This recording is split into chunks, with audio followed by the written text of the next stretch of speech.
Welcome to another episode of the Jampack Report, today for November the 25th of 2020.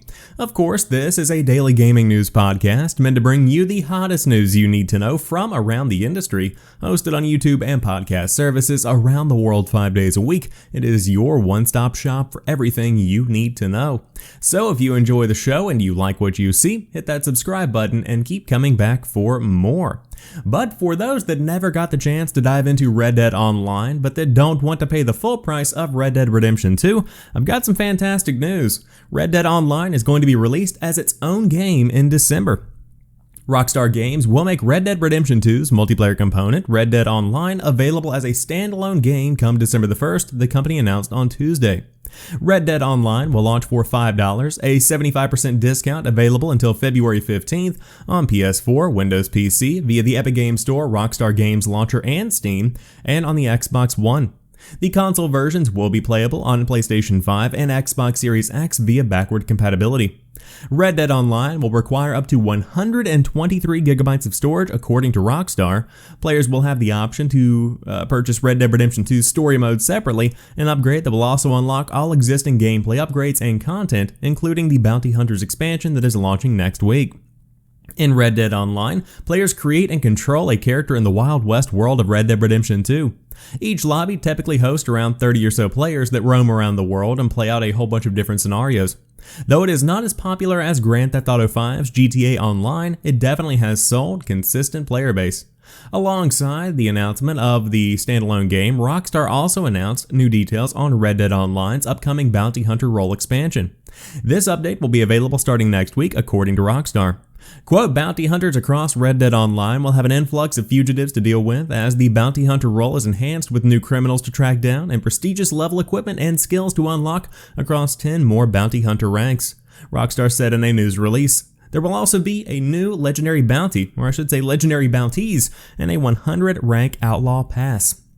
So if you do want to check out Red Dead Online, this could be a great opportunity to do so. And really, this introductory price of $4.99 is unbelievable. This is really a bargain bin game at this point, but it does have an online player base that is keeping it going. Now, of course, Red Dead Redemption 2, phenomenal game. One of the best games of the last generation, especially if you like wandering around an open world. So, as far as my personal taste goes, I think Red Dead Redemption 2 stands far above Red Dead Online. But this is a good move to try and kind of inject players back into that player base, because instead of paying, especially on Black Friday, $30 for Red Dead Redemption 2, traditionally about $50 or $60, you can just pay $5 and start roaming around the Wild West with your friends. So why not go ahead and give it a shot? But if you do want to dive in, again, that new standalone version is going to be launching on December the 1st if you do want to play some Red Dead Online. Now next year this time, you could be playing Red Dead Redemption 2 with an app on your TV, according to Phil Spencer. Of course, potentially, who knows what games will be included, but the head of Xbox, Phil Spencer, says he thinks Xbox will release a smart TV app used to play games with no console required in the next 12 months. During an interview with The Verge's Decoder podcast, Spencer was asked what was stopping Microsoft from releasing Xbox as an app for smart TVs that meet a minimum hardware specification. The answer, it seems, is nothing. Quote, I think you're going to see that in the next 12 months, replied Spencer. I don't think anything is going to stop us from doing that. Spencer does not go into any specifics on the mooted app, but we've previously heard the Xbox exec discuss the idea of Xbox streaming sticks that could be used to stream games through xCloud after being plugged into the TV. These could even be made a part of the Xbox Game Pass subscription cost. It is not clear if Microsoft is considering which approach to take, or if it will take both, allowing those with higher powered TVs simply to download the app and those without to use a plug-in solution. Spencer reiterated that he does not see streaming as the end of Microsoft's dedicated consoles, however saying, quote, I don't think these will be the last big pieces of hardware that we ship. Instead, he sees the future of Xbox as a hybrid of inbuilt computing power and streaming. Quote, when we think about xCloud, which is our version of Google Stadia or Amazon Luna, I think what it needs to evolve to are games that actually run between a hybrid environment of the cloud and the local compute capability, and that they can actually take full advantage of the cloud that's there and that's available, but also full advantage of my edge compute capability that I have in my home console, or that I have in my home in the console. It's really a hybrid between both of those. He later continued, "I don't think the outcome is by definition going to be everything becomes terminal server in my home and all my games are just running completely in the cloud. When we think about the evolution of our game platform, it's really more of a hybrid game platform between edge and cloud that we're shooting for. Given the scarcity of the Xbox Series X and S right now, many would likely jump at the opportunity to simply stream Xbox games directly to their TVs. Of course, you can try and get an Xbox Series X or S now, but it is few and far between when it comes to stock in your local mom and pop shop." So, this TV streaming application.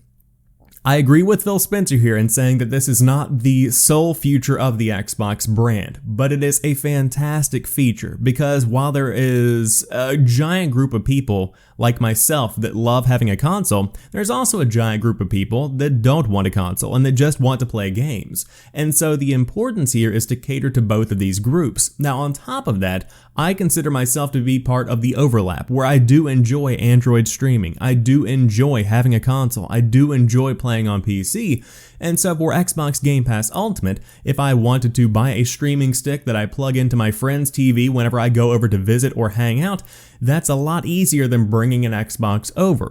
Or on top of that, it's a fantastic gift. If I do just want to give somebody that, then they have this cheap little subscription where they do have plenty of games to play.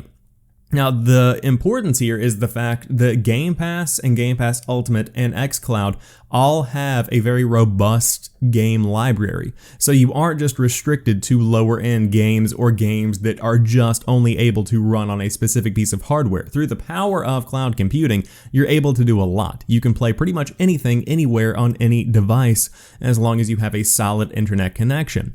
But I like this approach because it is not what Google is doing with Stadia. It is not what Amazon is doing with Luna, where it's all completely online and in the cloud.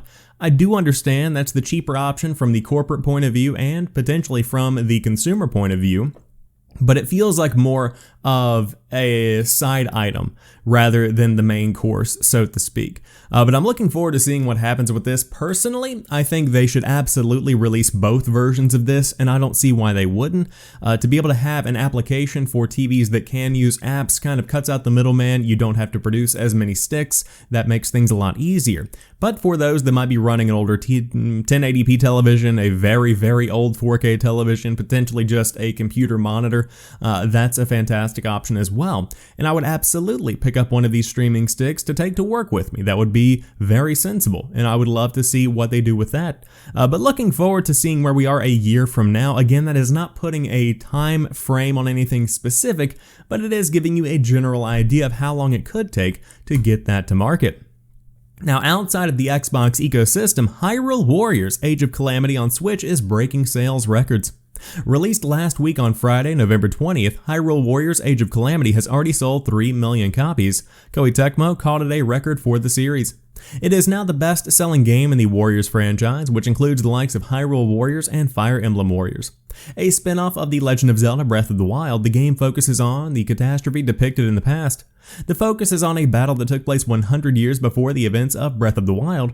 A dramatic story is drawn along with the action unique to the Mosu series and contains familiar characters such as Link.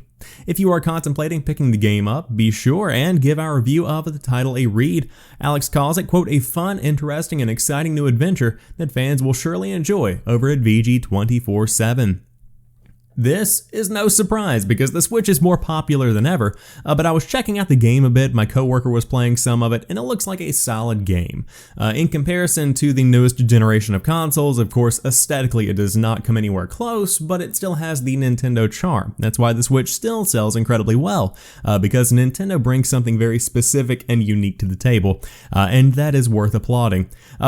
Very important to keep in mind, this is not going to have Breath of the Wild style combat. This is actually just a Dynasty Warriors game with a Legend of Zelda coat of paint on it, essentially, which is not a bad thing. Actually, it looks pretty fun. So if you do want to pick it up, you can join over 3 million other players that are jumping online currently. But to wrap up today's show, the Xbox Live games with gold for December have been announced, and you have the Raven Remastered, Bleed 2, Saints Row, Gat Out of Hell, and Stacking all coming out throughout the month. The December Games with Gold lineup is here on the Xbox One and Xbox Series X and S. Solve the mystery and catch the Raven in the Raven Remastered, and take out waves of enemies in the shooter platform Bleed 2. And for our classic lineup via backward compatibility, Shoot the Devil in the Face and Saints Row Gat Out of Hell, and solve puzzles as a nesting doll in stacking. Of course, the Raven Remastered is available from December the 1st to the 31st, Bleed 2 is available from the 16th to January 15th, Saints Row Gat Out of Hell is available from the 1st to the 15th, and stacking is available from the 16th to the 31st. So if you do want to dive into any of these, those are your freebies for the month. Traditionally, again, games with gold kind of lacking personally in my opinion. Of course, the majority of games that would normally be given away are already included with Xbox Game Pass, and then some, so that's really where the value comes in. But if you are still holding out and you just have Xbox Live Gold, then by all means, there are your freebies for the month of December 2020. But that rounds out today's episode of the Jampack Report. If you enjoyed today's show, drop me a like down below and let me know what stories caught your eye, but specifically, are you planning on diving into Red Dead Online for that $5 introductory price, or are you already in? Would love to hear what you have to say. But until tomorrow, you guys have a fantastic rest of your day. I'll talk to you soon, and peace.